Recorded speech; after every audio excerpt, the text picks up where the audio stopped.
2015లో separate GO తెచ్చుకున్నారు. 2015లో గెలవంగానే separate GO తెచ్చుకుని కడప వైఎస్ఆర్ కడపలో ఎకరం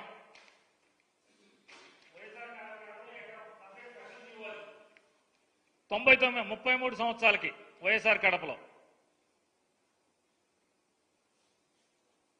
దీనికి లీజ్ అమౌంట్ ఎంత అంటే గజానికి 200 రూపాయలు.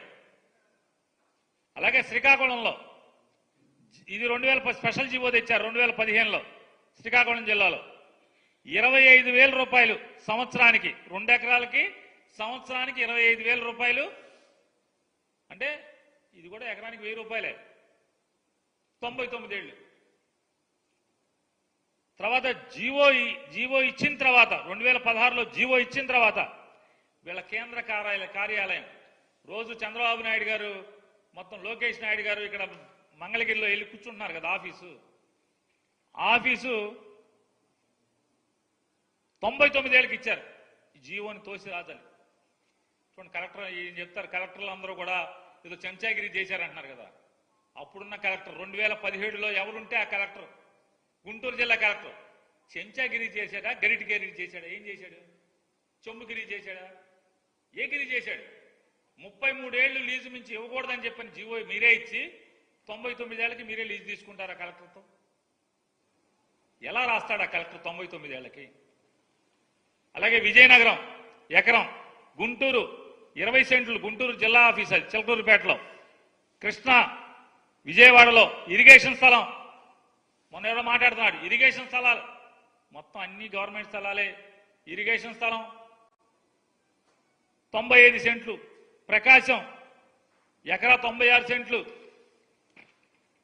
వైఎస్ఆర్ కడప 2 ఎకరాలు, చిత్తూరు చూడండి వైఎస్ఆర్ కడప, చిత్తూరు, శ్రీకాకుళం గవర్నమెంట్ దిగిపోయేటువంటి నెల ముందు జనవరి ఆఖరిలో 24/1/2019, 24/1/2019, 24/1/2019 ఒకే రోజు 3 జిల్లాల్లో స్థలాలను జీవో ఇచ్చి తీసుకున్నారు.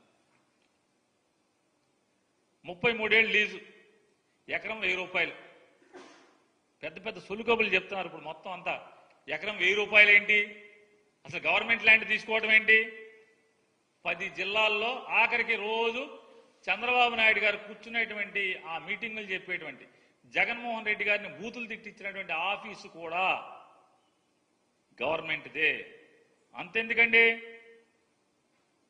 నారా లోకేష్ గారు ట్వీట్ చేశారు 23 జూన్ 2024 10:01 ఉదయం 10:01 ఆయన ట్వీట్ చేశారు.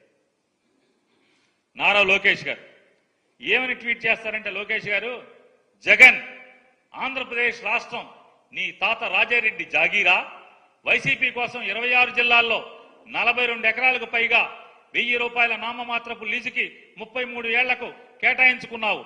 జనం నుంచి దోచుకున్న 500 కోట్లతో ప్యాలెస్ కడుతున్నావు. నీ ఒక్కడి భూదాహానికి కబ్జా అయిన 600 కోట్లకు పైగా విలువైన 42 ఎకరాల్లో 4200 మంది పేదలకు సెంటు స్థలాలు చొప్పునివ్వచ్చు. నీ విలాసాల ప్యాలెస్ల నిర్మాణానికి అయ్యే 500 కోట్లతో 25,000 మంది పేదలకు ఇళ్లు కట్టి ఇవ్వచ్చు అని ట్వీట్. కింద మా పార్టీ ఆఫీస్ ఫోటోలు కూడా పెట్టాడు. నేను నారా లోకేష్ గారిని ఒకటే అడుగుతున్నాను, అయ్యా నువ్వు పిల్లోడుగా ఉన్నప్పుడు నీ హైదరాబాదు మీ నాన్నగారు కట్టించినటువంటి పార్టీ ఆఫీసు ఏంటిది? ఇది పూరిపాక, రేకుల చెడ్డ? ఇదేమన్నా పోనీ ఒకే గది ఉన్నటువంటి స్లాబా? దీని చరిత్ర ఏంటి? దీని బతికేంటి? దీన్ని ప్రభుత్వం నుంచి పార్టీ ఆఫీస్కు తీసుకుని పార్టీ ఆఫీస్ నుంచి దీన్ని ఎన్టీఆర్ ట్రస్ట్ అని ఇప్పుడు ప్రస్తుతం మీ అమ్మగారు చూస్తున్నట్టున్నారు దీనికి యజమాన్యం అంటే ట్రస్టీ కింద. అంటే నాకు తెలిసినంత వరకు తప్పు అయితే వెనక్కి తీసుకుంటున్నా, క్షమాపణ కూడా కోరుతాను. ఈ ట్రస్ట్ భవనానికి ట్రస్ట్కి రాసేశారు, పార్టీ ఆఫీస్ స్థలాన్ని ట్రస్ట్కి బదలాయించారు. దీన్ని రెగ్యులరైజ్ కూడా చేసుకున్నారు, ఎందుకంటే నాన్నగారు సీఎంగా ఉన్నారు కాబట్టి. ఇది ఫస్ట్గా ఎన్టీ రామారావు గారు ఉన్నప్పుడు కేటాయించినటువంటి పార్టీ ఆఫీసు కేటాయించిన స్థలం ఇది. దీన్ని చంద్రబాబు నాయుడు గారు రామారావు గారిని పడేశాక చంద్రబాబు నాయుడు గారు ముఖ్యమంత్రి అయిన తర్వాత సబ్జెక్ట్ టు కరెక్షన్. నాకు గుర్తున్నంత వరకు చంద్రబాబు నాయుడు గారు సీఎం అయిన తర్వాతే దీన్ని పార్టీ ఆఫీసు ఆస్తిని ట్రస్ట్ ఆస్తి కింద బదలాయింపు జరిగింది. దాన్ని గవర్నమెంట్లో రెగ్యులరైజేషన్ కూడా జరిగింది. తప్పు అయితే వెనక్కి తీసుకుంటాను, మన్నించమని కోరుతాను. ఈ ఆఫీస్ ఇదేమో రేకుల చెడ్డ హైదరాబాద్లో. దీంట్లో ఏం నడుస్తుంది? పార్టీ ఆఫీస్ నడుస్తుందా లేకపోతే యోగా గీగా ఏమైనా చేస్తున్నారా దీంట్లో? ఈ ట్రస్ట్లో ఏం స్వచ్ఛందం నడుస్తుంది? ఇవాళ ఇది మీ నాన్నగారి చరిత్ర. ఇక మంగళగిరిలో జీవో 33 ఏళ్లకుంటే మీరు 99 ఏళ్లకి మీరు తప్పుడు లీజు తీసుకున్నటువంటి ప్రభుత్వ భూమి. దీంట్లో చెరువులు, కుంటలు, బోధులు అవి కూడా ఉన్నాయని చెప్తున్నారు. దీనికి ప్లాన్ ఉందా? ఒకసారి ప్లాన్ ఉంటే చూపించండి ఒకసారి. మొత్తం భూమి మొత్తం ఎంత ఉంది కొలతలేద్దామా? కొలతలేయించండి. ఇదేమన్నా రేకుల షెడ్డా? ఇదిగో మంగళగిరి ఆఫీస్. ఇది రేకుల షెడ్డా? చూడండి, పూరిపాక, మీరు కట్టినటువంటి పూరిపాక ఆఫీస్. మీ కష్టార్జితంతో చెమటోడ్చి రక్తాన్ని చెమటగా మార్చి పైసా పైసా కూడబెట్టి కట్టినటువంటి పూరిపాక. ఈ మీరు కట్టినటువంటి పార్టీ పూరిపాక ఆఫీసు, రేకుల షెడ్లు. ఇదొక యాంగిల్ మంగళగిరి ఆఫీసే, ఇంకొక యాంగిల్, 3 యాంగిళ్ళు చూపిస్తున్నా మీకు. వీటిని ఏమంటారు? రేకుల షెడ్లా, పూరిపాకలా, తాటాకి పాకలా? కాకినాడ ఆఫీసు ప్రభుత్వ స్థలం ఎకరా 1000 రూపాయలకి లీజుకు తీసుకుని మీ నాన్నగారు 2014 తర్వాత ముఖ్యమంత్రి అయిన తర్వాత జీవో నెంబర్ 340 ద్వారా మీరు లీజుకు తీసుకుని కట్టినటువంటి పార్టీ ఆఫీస్ రేకుల షెడ్ పూరి పార్టీలో లోకేష్ గారు.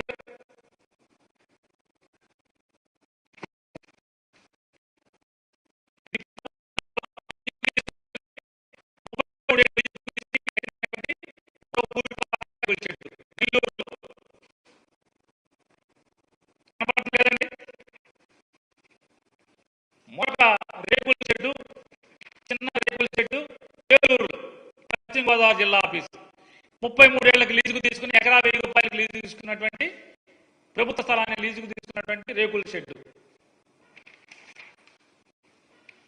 గుంటూరులో మరో చిన్న పూరిపాక, చిన్న ఆఫీస్. వైజాగ్లో, విశాఖపట్నంలో మరొక చిన్న రేకుల షెడ్డు. ప్రభుత్వ స్థలం ఎకరా 1000 రూపాయలకి లీజుకు తీసుకున్నటువంటి ప్రభుత్వ స్థలం, ప్రజాస్థలం, ప్రజల ఆస్తి. చాలా తక్కువకి చందాలు లేకపోతే మీ రక్తాన్ని చెమటగా మార్చి తాటాకులు ఈతాకులతో వేసినటువంటి పెద్ద చిన్న పందిరిది పార్టీ ఆఫీస్ పందిరి. ఇది లోకేష్ గారు భాగవతం. ఆయన ట్వీట్ చూశారు కదండి, లోకేష్ గారు ట్వీట్ చూశారా? రాజ్మహల్ అంటే ఇవన్నీ ఏంటి? ఈ పార్టీ ఆఫీసులన్నీ ఇవన్నీ ప్రభుత్వ స్థలాలు కదా? అంటే మీరుంటే అసలు జీవో తెచ్చిందే మీరు. మీ హైదరాబాద్ ఆస్తే జనం ఆస్తి. ఇవాళ ఎంత ఉంటుంది? ఎన్ని వందల కోట్లు ఉంటుంది. హైదరాబాద్లో తెలుగుదేశం పార్టీ ఆఫీస్ని రేపొద్దున తెలుగుదేశం పార్టీ ఎవరన్నా లాక్కుంటే కూడా ఎన్టీ రామారావు గారిని పడేసి పార్టీని మీరు లాక్కున్నట్టుగా, మీ నాన్నగారు లాక్కున్నట్టుగా మీ దగ్గర నుంచి ఎవరన్నా లాక్కుంటే కూడా ఆస్తి వాళ్ళకి వెళ్లకుండా దాన్ని ట్రస్ట్ పేరు మీదకి బదలాయించి ఆ ట్రస్ట్లో మీరే ఉంటారు. ఆ ట్రస్ట్ ఇవాళ ఆస్తి అంతా కేబీఆర్ పార్క్ ఎదురుకుండా ఉన్నటువంటి ప్రభుత్వ స్థలంలో ఇచ్చినటువంటి పార్టీ ఆఫీసు విలువెంత చూడండి. నేను చెప్పేది అబద్ధం అయితే టీడీపీ హెడ్ ఆఫీస్కి కరికాల వల్లన్ ఐఏఎస్ ఆఫీసర్, ఆయన ప్రిన్సిపల్ సెక్రటరీ తోటి గవర్నమెంట్ ఇన్ఛార్జ్, రెవెన్యూ సెక్రటరీ అయ్యి ఉంటారు. Incharge revenue secretary. 3 ఎకరాల 65 సెంట్లు. 99 సంవత్సరాలకు ఎలా ఇస్తాడు? 33 ఏళ్లకి జీవో ఉంటే 33 ఏళ్లకే ఎక్స్టెండ్ చేయాలి. పార్టీ కనుక బతికుంటే 33 ఏళ్ల తర్వాత కూడా పార్టీ బతికుంటే దాన్ని 99 ఏళ్ళకి ఎక్స్టెండ్ చేయమని జీవో. మరి 99 ఏళ్ళకి లీజ్ ఎట్లా ఇస్తాడు? మీ గవర్నమెంటే కదా అప్పుడు. మరి ఎలా తీసుకున్నారు దీన్ని? ఈ ఐఏఎస్ ఆఫీసర్లు ఏమంటారు? అంటగాగారంటారా, మంచం కాగారంటారా, ఏమంటారు దీన్ని? వీళ్ళని ఈ ఐఏఎస్ ఆఫీసర్లు మరి మీరు రాయాలి కదా, జగన్మోహన్ రెడ్డి గారితో అంటగాగిన ఆఫీసర్లకి పనిష్మెంట్లు, అంటగాగిన ఆఫీసర్లకి వాతలు పెడుతున్నారు. మరి వీళ్ళకి ఎవరు పెట్టాలి వాతలు? మేమేం పెట్టలేదే.